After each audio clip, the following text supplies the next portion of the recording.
It's been a whole year since Tears of the Kingdom dropped, and it's about that time to throw some facts your way. We're diving into early development stories, quest outcomes you probably never encountered, and deep musical secrets that you likely missed. So turn that sound up, and let's jump right in.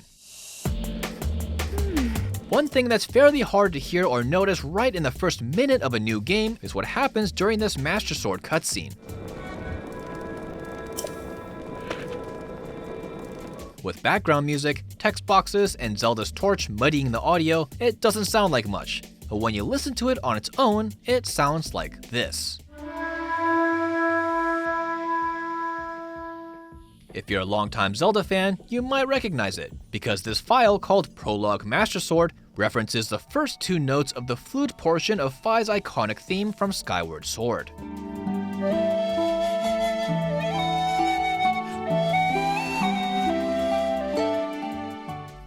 Early in the development of Tears of the Kingdom, the first concept of Ultrahand had developers playing with old and new parts to create new contraptions. One of the earliest pieces created is the electric motor, which was powered by the original Breath of the Wild battery, and was basically a motorized shrine cog wrapped in a boxed cage. This footage shows that they simply used magnesis and recoded it to pick up any object in the world, not just metallic, and attached objects to the motor to create a spinning club.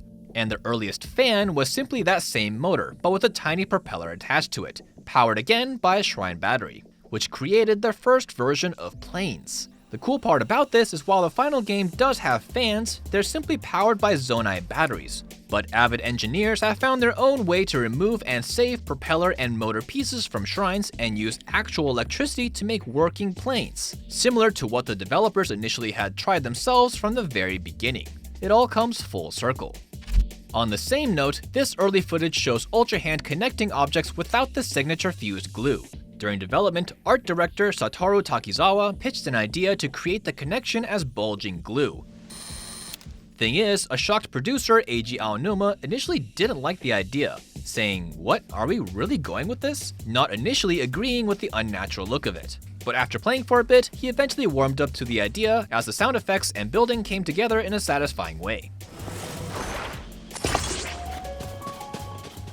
There are several boat transport quests with the NPCs Isra and Sasan that have multiple failure types that Nintendo accounted for that you likely never knew about, such as obviously going out of the quest area, destroying the boat, capsizing the boat, drowning the NPC, and likely the rarest one, burning the boat, which you would have to deliberately remove it out of the water for. Korok leaves are a quick and easy way to knock down both the beehives and get rid of the pesky bees at the same time. Here's an easy and silly boomerang trick. Try throwing one, then launching out of a Skyview tower, or one of those portable launch towers. You'll get some interesting results. Giant boomerangs also move at the exact same speed as a +2 speed buff, making it a great trick to kite a boomerang behind you. Here's a simple traveling trick I've been using for a while that might come in handy for you. Grab any durable shield, slap a rocket onto it, and instead of going up or coasting until it disappears, instead do the shield jump while holding ZL, then press B as soon as you boost to put away the shield, then press A to re-shield jump mid-air. Doing this over and over will get a lot more mileage and is much faster than just walking around. An addendum to a previous trick I showed before is that you can spin attack with a sword to sleep through the rain. Well, it so happens that any charged attack with a flame weapon lets you sleep through rain, including spears, two-handed spin attacks, and even the charge slash. Thorns obviously keep Link out by throwing him backwards when he touches them. Well, if for some reason you're having trouble getting over a patch of this stuff, just backflip into them and use that mechanic in your favor instead. Did you know that smoke can steam? Not sure if that makes much sense, but hey, it's a thing. In very specific situations against certain projectiles that interact with terrain, Ruin Rubble shields can act as a portable barricade that never degrades, and can protect you from dangerous attacks, like the Bokoblin rock barrages, or even a King Gleeok's deadly elemental laser.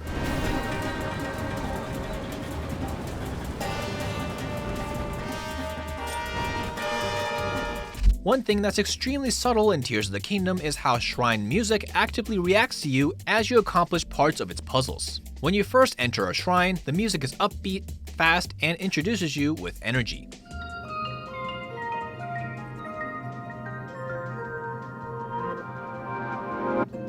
As time goes on, if you haven't progressed past a part of a puzzle to continue, the music will dampen, become less complex, and slow down in tempo. This music system works on a complex node system, where parts of the song layer into each other depending on the gameplay context, as seen in this screenshot here. The files used in the upbeat section are labeled as Small Dungeon section, with complex rhythms to keep the energy high.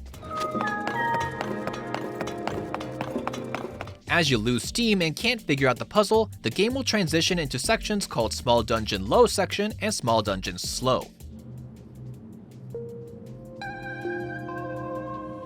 To lower the tempo and noise so you can focus more on solving the puzzle. It's hard to notice without actively looking for it, but once you have this knowledge, you can't unhear it. The Stable Trotter's conductor, Mastro, has several musical secrets right on his face. If you look closely, his mustache has two opposite eighth notes, the eyebrows are in the shape of bass clefs, and the sideburns are shaped like quarter rests. The deepest cut though is his whole silhouette, which is actually shaped as a treble clef. We know this because in the official art book, he originally had rounded tassels on his shoes, which referenced the bottom part of the treble clef. We're still not quite sure why this part of the design was rescinded in the final game. When you're exploring any Geoglyph locations, Geoglyph music loops, but before it loops back to the beginning, several strange notes specific to that location play.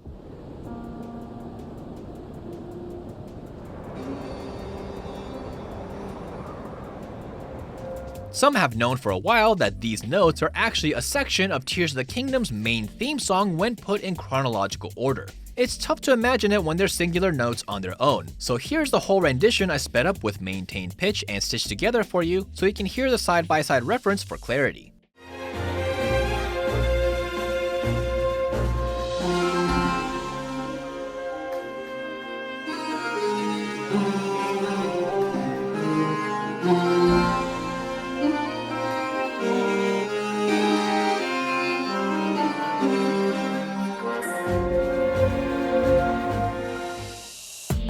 And there you go, Tears of the Kingdom still shows more secrets as time goes on. Let us know your favorite fact you learned this time. And of course, for your Tears of the Kingdom content, stick around here on GameSpot.